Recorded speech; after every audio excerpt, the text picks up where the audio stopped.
Ką rinktis? Pirkti jau pastatytą namą ar statytis pačiam? Kadangi klientams siūlome abu variantus, tai galime objektyviai atsakyti šį klausimą. Vieni svajoja apie namą, kurį gali apžiūrėti čia ir dabar, paliesti sienas, pasivaikščioti po kiemą ir jau kitą savaitę kraustytis su visais daiktais, o kiti apie būstą, kur kiekviena detalė atspindi jų gyvenimo būdą. Erdvi virtuvė šeimos vakarienėms, dideli langai, saulėtai svetainiai ir net asmeninis kabinetas su vaizdu į sodą. Abu keliai veda į svajonių namus, bet skiriasi kelionės laikas, kaina ir emocijos. Pirkti kokybiškai pastatytą namą – tai greita, patogu ir be netikėtumų. Parduodamų pastatytų namų kainos iki rakto Vilniuje priklauso nuo vietos ir būklės. Kainuoja apie 2,5 tūkstančio eurų kvadratinis metras.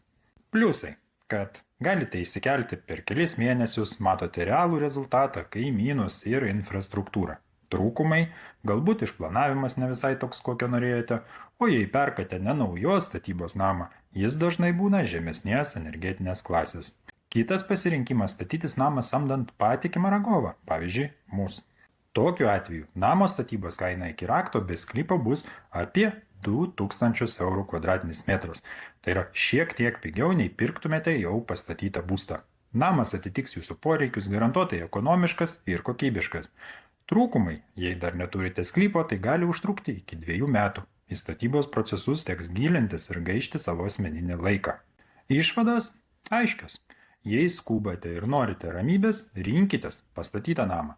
Jei svajojate apie idealų namą ir turite laiko, statykitės patys. Mes siūlome abu variantus, todėl abiejais atvejais galime jums padėti.